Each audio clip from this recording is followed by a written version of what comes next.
Welcome back to the second part of prepositions. I am Satish Mishra. Going to continue where we left in the first part. So we were doing prepositions. As told earlier, that preposition is a word generally placed before a noun or a pronoun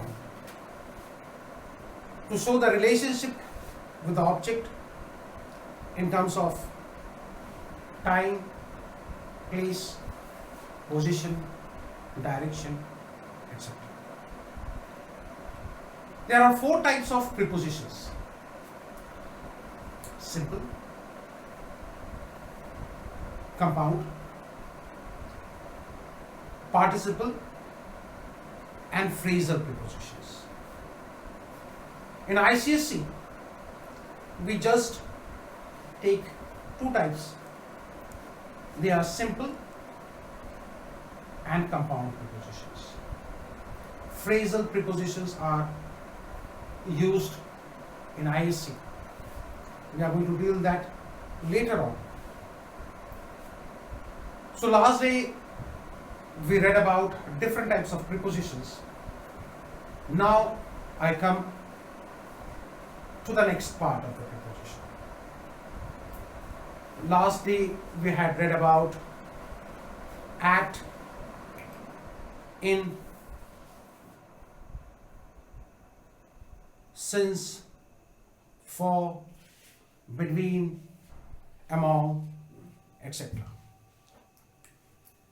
Let's see what's the difference between the preposition in and on.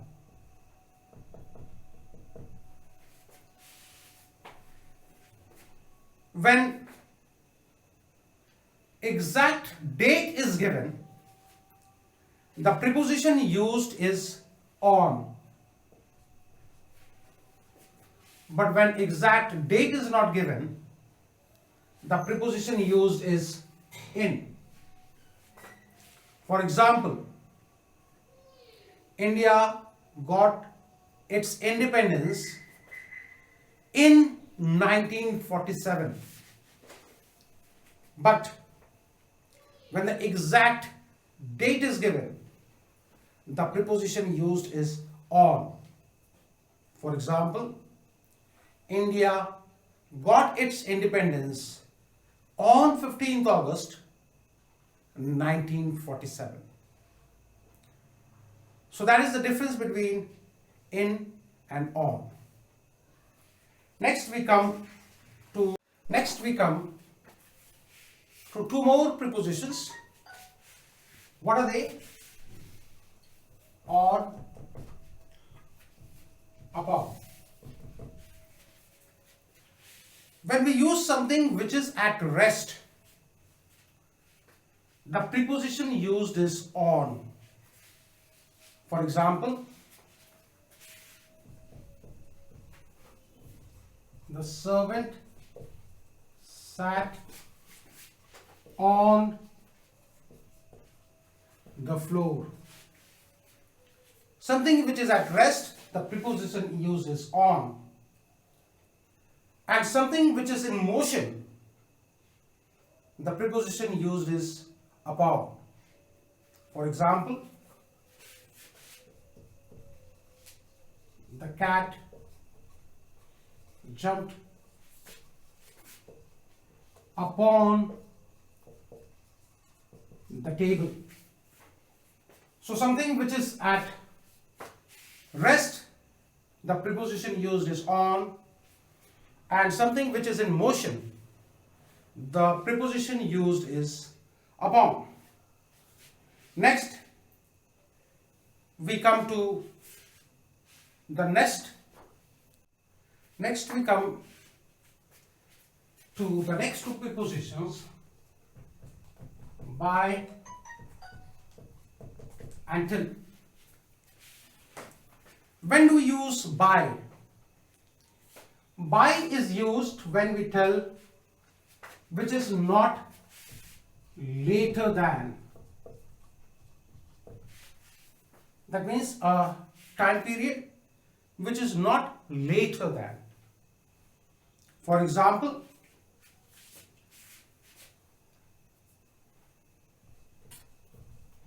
he will come back by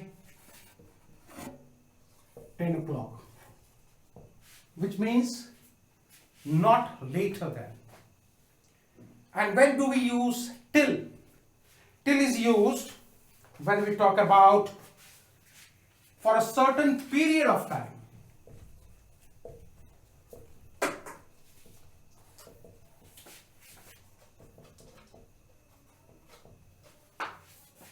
For example, he will stay till Sunday. So the difference over here, by means not later than and till means for a certain period of time. So we use by and till for these two reasons. Next we use three prepositions we are going. Above, below, and across. Where are these three prepositions used? Above is used when means in a higher position. In a higher position. Where do we use below? In a lower position. And where do we use across? From one side to another side. Examples. Where do we use above? As I said, in a higher position. He lives above my flat. He lives below my flat. And across is used from one side to another. For example, the cat ran across the road. Next we take two more prepositions. They are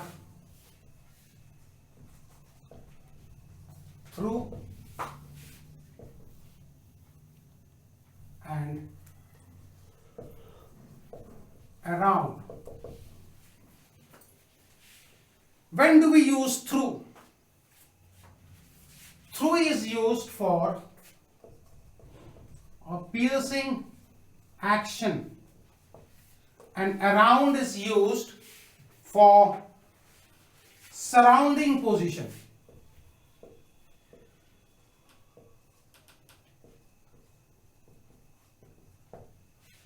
Through, for example, piercing action, like the knife ran through the apple. And for around, the players thronged around the captain, which shows about the surrounding position. So now let us see which are the prepositions we have done till now. So the most commonly used prepositions which you generally get are at, in, on, within, by, beside, below, after, till, for, between, among, or it can be amongst, with, upon, through, towards, up, around, from, over, along, against, away, etc.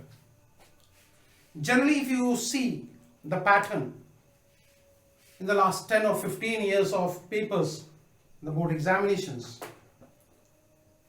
these are the commonly used prepositions. Now I come to a more important point, that in prepositions I have seen many students probably arguing that no, this is the correct preposition, or why should I not use this preposition? But there should be a logic behind using that preposition. So let us see what are these logics. For example, if you get a question that fill in the blanks with the appropriate word or preposition. For example, the cat was sitting dash the table.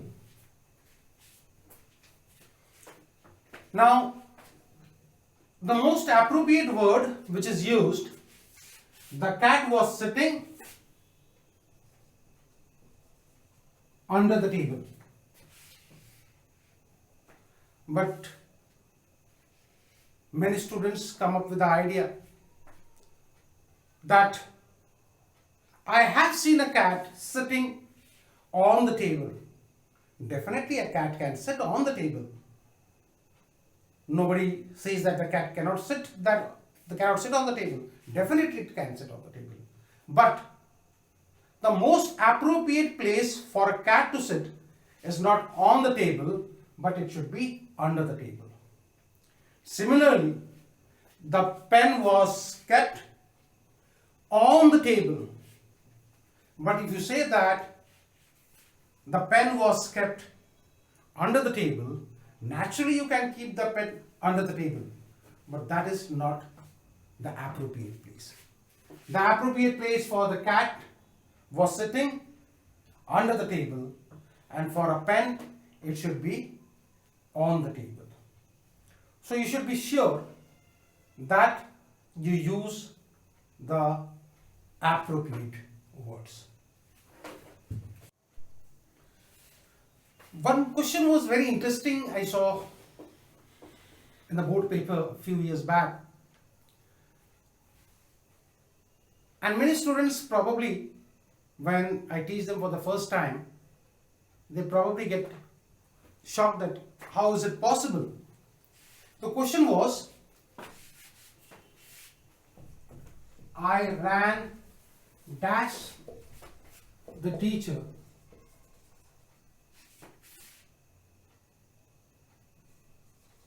last night.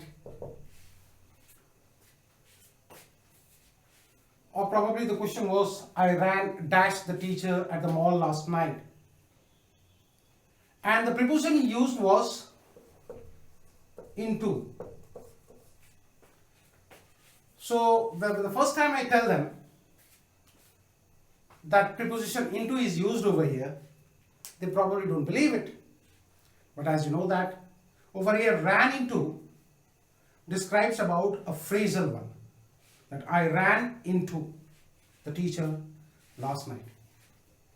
Similarly, there are many such prepositions where there are more than one answer. But it's always suggested that when you are appearing in your board examinations, never write 2 or 3 prepositions at the same time. Though There might be answers or the blanks where you can use more than one or two words, but you should never use. Because if you are wrong, supposing you have written 3 answers or 4 of them in the same blanks, we are not playing KBC that choose the right answer. If even one of them is not correct, then it's not correct. So whenever you are writing a prepositions, please make sure that just one word is used. So whenever you are appearing for it, you should be sure that you are using just one word. And above all, please remember, there is no shortcut to success.